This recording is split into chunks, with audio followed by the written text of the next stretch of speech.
setahu saya berbicara tentang apa tadi kata Abang yang hilang? CCTV-nya hilang, padahal Pak Edi itu kan keterangannya sudah memberikan screenshot dan CCTV mengirimnya kepada temannya pihak kepolisian juga, bahkan katanya ke Polres saat itu atau Polsek itu ya. Nah, kenapa itu? Apakah ada CCTV-nya dan rumor yang ada adalah hilang? Ya, saya tidak mengatakan bahwa CCTV-nya ada ataupun tidak ada. Kenapa? Karena saya tidak pernah melihat dari Pak Edi sendiri. Kan seperti itu ya. Siap. Akan tetapi saya merasa bahwa tidak mungkin loh Pak Edi juga iseng-iseng gitu loh. Ngomong kemana aja, toh dia juga mantan purnawirawan pihak kepolisian. Setahu saya dia itu memiliki pengalaman di dalam apa namanya Intel kalau tidak salah ya.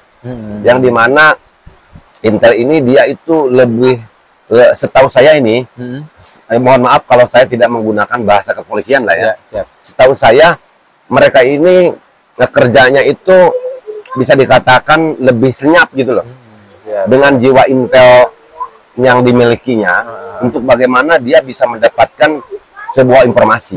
Nah, setelah dia mendapatkan informasi misalkan berupa data sesuai dengan apa yang tadi dibahas ya, data itu tentunya akan diberikan kepada pihak kepolisian yang tentunya dalam bidang itu, misalkan reskrim. Kan ini apa namanya? Setahu saya kalau misalkan kemarin berbicara di kasus Subang, kan mungkin dari unit Jatan Ras ya. Betul. Kita sering bolak-balik ke unit Jatan Ras. Betul. Nah, intinya itu diberikan.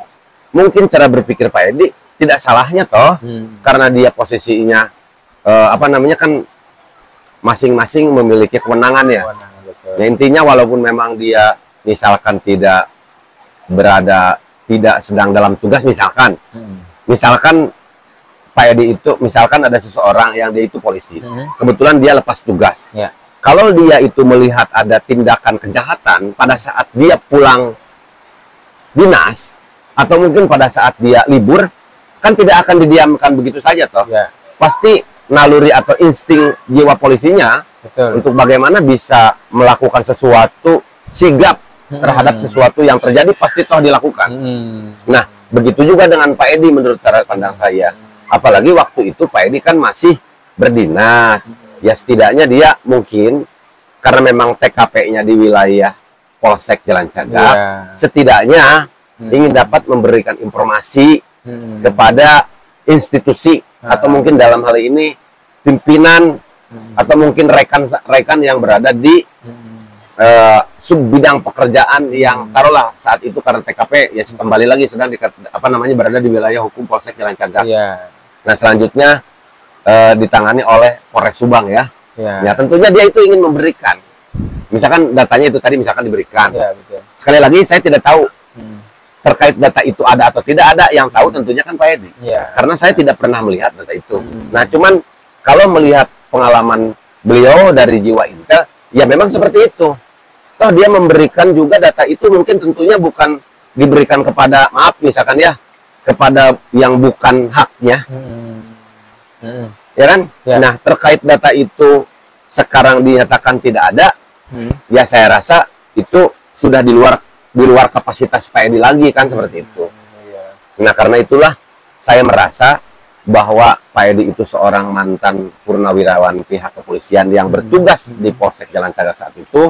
Makanya saya ada beberapa sedikit yang mungkin menurut teman-teman nih sedikit pikat. Ya karena saya tahu ini proses apa namanya penyidikan kasus Subang belum selesai. Ya kasus belum tuntas aja. Jadi untuk menjaga keamanan Pak Edi sendiri, ya saya harus ada yang sesuatu yang harus saya berikan utuh, ada yang tidak. Tetapi untuk yang utuhnya juga itu juga apa yang disampaikan di channel saya itu Pak Edi juga sudah sampaikan kepada penyidik Polda Jawa Barat yang kebetulan saat ini menangani kasus Subang ini gitu Pak. Jadi kenapa kemudian OJ ini sangat diperhatikan oleh kita semuanya netizen itu Bang? Karena kan pertama tadi sebuah indikasi ternyata video CCTV itu ada tuh. Nah, bahkan apa ya, ada saksi yang menyatakan juga pada jam 12 malam itu ada salah satu tersangka juga terekam CCTV. Walaupun pada akhirnya kemana CCTV-nya tidak ada. ini saya juga punya rekaman itu kan.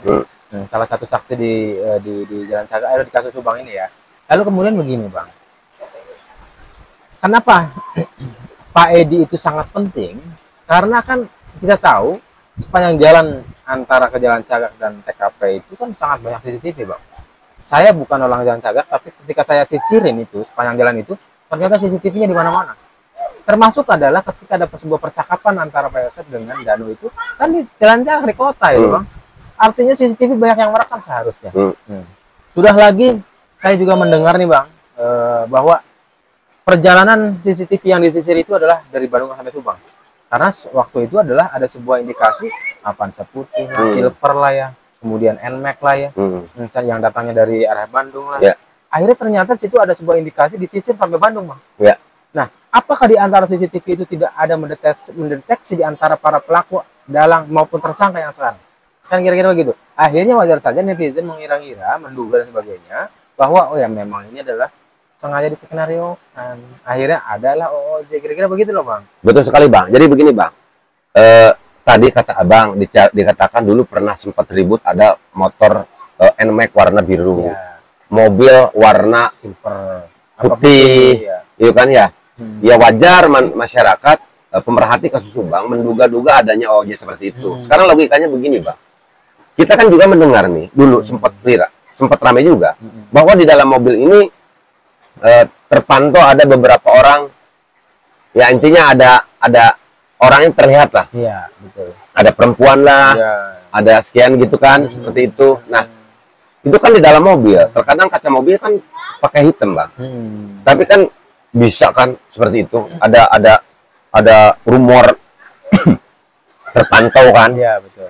Tapi mobil baik motor kan pasti ada plat nomornya yang memudahkan untuk melakukan identifikasi terhadap kendaraan itu. Betul. Tetapi kan itu tidak muncul.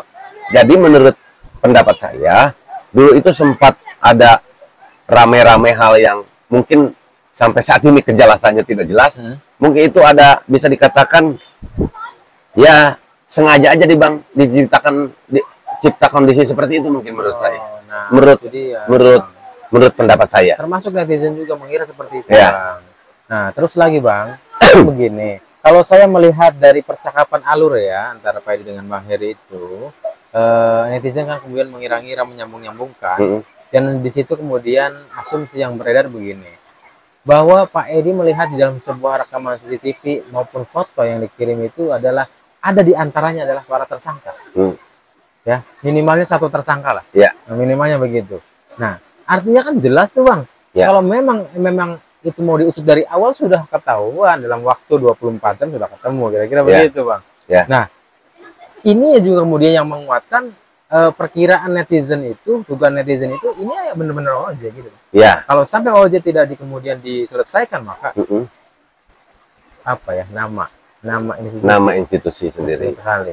Yaitu tadi kan sama Bang Yahya juga dikatakan bahwa menurut cara pandang Bang Yahya juga Pak Edi kan merupakan bisa dikatakan saksi penting. Nah, iya, sangat. Ya, yaitulah tadi ya, pada dasarnya apa yang ditanyakan oleh saya kepada Pak Edi dan Pak Edi sampaikan di channel saya, itu juga sudah Pak Edi sampaikan kepada pihak kepolisian Polda Jawa Barat tentunya pada saat Pak Edi juga dimintai keterangan, karena Pak Edi juga ya berkali-kali ya dimintai keterangan oleh pihak kepolisian untuk bisa menyampaikan sesuatu yang tentunya beliau lihat, beliau ketahui ya, sudah disampaikan. Nah, adapun saya dalam hal ini yaitu tadi tidak menyampaikan semuanya karena saya juga sama menganggap bahwa Pak Edi itu adalah orang yang sangat penting.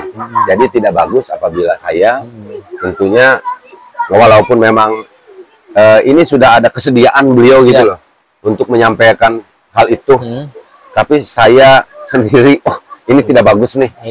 Karena yaitu tadi kata Abang tadi dibilang sampai menyebut itu salah satu tersangka ya. Memang sebetulnya memang seperti itu, tapi saya sengaja biar pihak kepolisian lah karena yang punya wewenang karena yang punya wewenang ya. Biar bagaimanapun pihak kepolisian mungkin dengan informasi yang diberikan oleh Pak Edi bisa didalami lagi sehingga nanti dihubung-hubungkan begitu Bang. Salah satu contoh begini Bang, misalkan ada seseorang yang ditanya kebetulan misalkan tidak bawa jam. Tidak bawa jam kan, kalau ditanya kan mungkin tidak memastikan jam berapa. Hanya minimal kan bisa memberitahukan kepada yang bertanya, oh Pak waktu itu situasi sudah gelap. Ya kan ya, saya berangkat jam sekian jam. Jadi nanti penyidik juga akan mendapat menyimpulkan, oh dalam waktu gelap itu setelah asar itu diperkirakan jam berapa, 10 menit kan. Kira-kira seperti itulah. Betul. Jadi mungkin yaitu setelah mendapatkan informasi yang diberikan oleh Pak Edi, yaitu sebetulnya sekarang kewenangan daripada penyidik untuk bagaimana bisa lebih mendalami lagi gitu. Makanya support sistem kita untuk Polda itu Bang, usut tuntas habis gitu Bang, sampai akar-akarnya. Jadi netizen menginginkan itu Bang. Oh OJ ini jelas adanya akhirnya. Kesimpulannya begitu Bang, netizen itu. Maka betul sekali. Tindak habis gitu. Tindak habis. Tapi secara pribadi saya tetap meyakini Bang, meyakini benar saya kepada pihak kepolisian ya, yang saat ini berusaha keras untuk bagaimana bisa menyelesaikan kasus Subang. Karena memang kasus ini juga bisa dikatakan sudah viral ya. Saya yakin nih, kalau misalkan nanti yang tadi kita bicarakan juga, karena baik yang disampaikan oleh Kabid Humas, pada saat saya bertanya juga kepada Kajari, adanya OJ misalkan nanti terbukti, ataupun misalkan nanti adanya terbukti juga ada tersangka TPPU, insya Allah pasti dikupas dan tuntas diselesaikan sampai habis kayaknya gitu Bang. Amin. Mudah-mudahan kelar secepatnya Bang ya. Amin. Siap. Bang ini harus kelar Bang, karena pembelajaran ya. Pertama adalah pembelajaran sebuah keadilan untuk korban. Kedua adalah pembelajaran terkait tegaknya hukum yang baik atau tidak. Betul sekali seperti itu. Terima kasih nih Bang Heri. Sama-sama Bang Yahya Muhammad. Penjelasannya terima kasih sekali. Mudah-mudahan bermanfaat juga buat teman-teman semuanya. Amin. Terima kasih. Sehat selalu. Wassalamualaikum warahmatullahi wabarakatuh. Waalaikumsalam warahmatullahi wabarakatuh.